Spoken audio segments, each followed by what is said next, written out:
लोकांच्या विद्यमान हा कार्यक्रम या ठिकाणी संपन्न होतोय।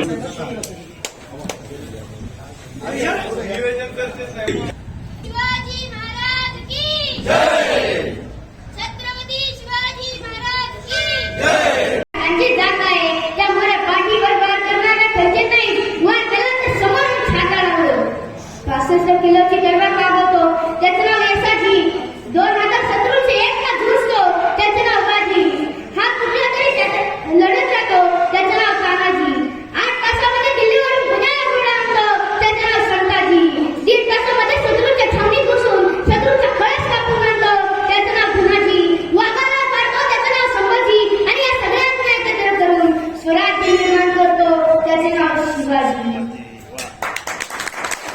दैवत भगवान पांडुरंग, आई तुळजाभवानी, आपल्या अवसरी गावचं ग्रामदैवत श्री काळभैरवनाथ, ज्यांनी या जगाला जगण्याचा मूलभूत मंत्र दिला ते तथागत गौतम बुद्ध, भारतीय राज्यघटनेचे शिल्पकार डॉक्टर बाबासाहेब आंबेडकर, आमच्या घरातली मुलगी शिकली पाहिजे, मोठी झाली पाहिजे, ज्ञानिक झाली पाहिजे, आमच्या मुलीला चूल आणि मूल याच्या व्यतिरिक्त शिक्षणाचा खरा हक्क अधिकार आहे हे ज्यांनी साऱ्या विश्वाला दाखवून दिलं ते क्रांतीसूर्य महात्मा ज्योतिबा फुले, सावित्रीबाई फुले, ज्यांनी या अखंड महाराष्ट्राच्या पिलोरी साम्राज्याचं स्वप्न पाहिलं ते स्वराज्य संकल्पक छत्रपती शहाजीराजे भोसले, राष्ट्रमाता राजमाता माँसाहेब जिजाऊ, ज्या महापुरुषाने हे देखणं स्वप्न सत्यामध्ये उतरवलं ते छत्रपती शिवाजी महाराज, आणि ज्यांनी हे देखणं स्वप्न सत्यामध्ये उतरवल्याच्या नंतर आपल्या स्वतःच्या अंगाखांद्यावरती पेललं, या पेलवर ठेवलं ते धर्मवीर छत्रपती संभाजी महाराज, या सर्वांच्या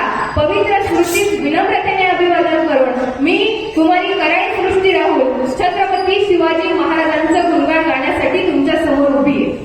खरं तर या महाराष्ट्राच्या भूमीचा इतिहास आम्हाला नेमका सांगतो काय, या भूमीचा इतिहास नेमका लिहिला कोणी, कुठल्या आय्यागैऱ्यानं लिहिला नाही किंवा कुठल्या लुक्या सुक्यानं लिहिला नाही, तर या भूमीचा इतिहास नेमका लिहिला कोणी, या भूमीचा इतिहास लिहिला शाहिराच्या डफानं, घोड्यांच्या टापानं, तलवारीच्या लकलकाटानं, मोगलांच्या छाताडानं, हिरव्या हिरव्या शालीनं, सह्याद्रीच्या ढालीनं आणि शिवछत्रपती शिवाजी महाराजांच्या लखलखत्या समशेरीनं बांधवांनो या महाराष्ट्राचा इतिहास लिहिला।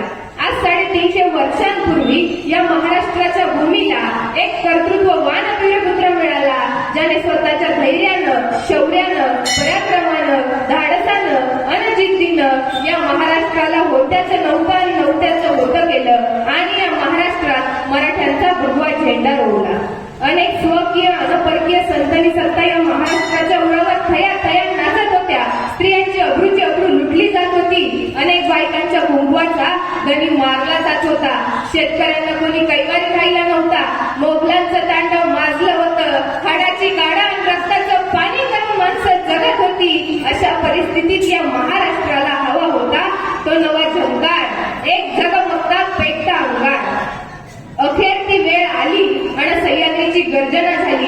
19 फेब्रुवारी 1630 रोजी महाराष्ट्रातील मावळ मातीतील शिवनेरी किल्ल्यावर रयतेचे कैवारी श्री छत्रपती शिवरायांचा जन्म झाला। एक गोष्ट नेहमी लक्षात ठेवा, जो माणूस एकदा खाली मातीमध्ये पडल्याच्या नंतर त्याला उठण्यासाठी कोणाच्या तरी आधाराची गरज लागते, तो माणूस पुन्हा मातीमध्ये पडल्याच्या नंतर आयुष्यामध्ये कधी उभाच राहू शकत नाही। म्हणून बांधवांनो सर्वप्रथम स्वतःच्या पायावरती उभं राहायला शिका, जे त्यावेळी माझ्या त्या माऊलींना 8 वर्षांच्या शिवबांना शिकवलं होतं। जे चांगलं आहे ना ते घ्यायला शिका, पण कधीच कोणाच्या वाईटाला हात घालण्याचा प्रयत्न करू नका, हे तुम्हाला सांगायचंय। माझा शिवबा राजा लहान शंभूराजे हातामध्ये खानानं विडा उचलला शिवाजी महाराजांना मारण्यासाठी, पण माझा राजा म्हणाला नाही की शंभूराजेची आई गेली मग मी कशाला जाऊ तिथं, माझा राजा म्हणाला नाही, माझा राजा गेला स्वराज्यासाठी गेला, तुमच्या आमच्यासाठी गेला, पण आज बांधवांना असं आम्हाला दिसतच नाही, ही स्वराज्य निष्ठा आम्हाला दिसतच नाही। काय असते स्वराज्य निष्ठा? 6 जून 1674चा दिवस उजाडला आणि वयाच्या 44व्या वर्षी छत्रपती शिवाजी महाराजांचा राज्याभिषेक दिन सोहळा, दुसरा राज्याभिषेक दिन बहुजनांचा रायगडावरती सजत होता। प्रत्येक प्रजाजनाच्या डोळ्यामध्ये आनंद अश्रू होते, कारण गोरगरिबांचा, आया बहिणींचा रक्षण करता शिवाजी राजा छत्रपती होणारे म्हणून प्रत्येक प्रजाजनाच्या डोळ्यामध्ये पाणी होतं. आई जिजाऊंच्या डोळ्यात देखील पाणी होतं. छत्रपती शिवाजी महाराज नगरखान्यात प्रवेश करतायत, परंतु छत्रपती शिवाजी महाराजांच्या डोळ्यात पाणी कसले? तर शिवाजी राजा मनात विचार करत असेल कदाचित. काय विचार? शिवाजी राजा मनात विचार करत असेल, अरे माझा तान्हा कोंढाणा जिंकण्यासाठी गेला, तो परत आलाच नाही. हे सिंहासन त्या माझ्या तान्हाचे. ते बाजी प्रभू देशपांडे घोडखिंडीमध्ये म्हणाले, राजा तुम्ही विशाळगडावरती पोहोचले की तोफांची सलामी द्या, म्हणजे आम्ही इकडे जीव सोडायला मोकळे. त्या बाजी प्रभू देशपांड्यांचं ते सिंहासन आहे. अरे ते बाजी म्हणाले त्या खिंडीमध्ये, राजा लाख मेले तरी चालतील, परंतु लाखांचा पोशिंदा जगला पाहिजे. त्या बाजींचं ते सिंहासन आहे. अरे असे ज्ञात अज्ञात कित्येक मावळे होऊन गेले असतील, त्या प्रत्येकाचं ते सिंहासन आहे. आणि हाच विचार करत माझा राजा सिंहासनावरती बसतोय, आरूढ होतोय. राजे सिंहासनावरती बसले, प्रत्येक प्रजाजन यायचं, राजांना मुजरा करायचं.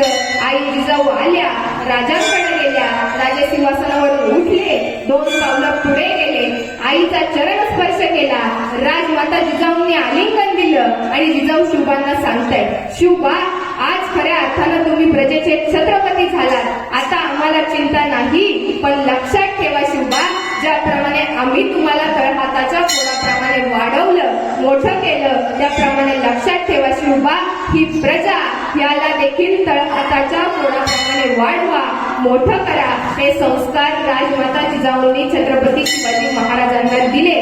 वसु अंब पर रावण सतंब पर रघुकुल राजे, पवन वारी बाह पर शंभुरती नाभ पर जौ सहस्त्र बाह पर राम द्विजराज हे. दावा ध्रुव दंड पर चिता मृग झुंड पर, दावा ध्रुव दंड पर चिता मृग झुंड पर, भूषण वितुंड पर जैसे मृगराज हे. तेजतम अंश पर कान जिमी कंस पर, तेजतम अंश पर कान जिमी कंस पर, त्यो मनीच वंश पर शेर शिवराज हे. बोला छत्रपती शिवाजी महाराज की. हे छत्रपती शिवाजी महाराजांचं वर्णन कवी राजभूषण करतात. अरे सहस्त्र क्षत्रियांवरती सुद्धा अधिराज्य गाजवणारा माझ्या राजमाता राष्ट्रमाता जिजाऊंचा पुत्र शिवबा राजा होता. आणि म्हणून छत्रपती शिवाजी महाराज आज आम्हाला 1% जरी कळले ना, 1% तरी उभ्या जन्माचं सार्थक होईल. आणि म्हणून सध्या शेवटी एवढंच म्हणेल, जग नितीत होते तेव्हा वेदांत इथे रचलेले, जग जागृत झाले तेव्हा शस्त्रार्थ इथे झालेले, यशवंत धनवंत जगी बुद्धीने श्रीमंत, एक काळ ऐसा होता रोमांच येते आठविता, रोमांच येते आठविता. हे कर्तृत्व माझ्या राजाचं होतं. सध्या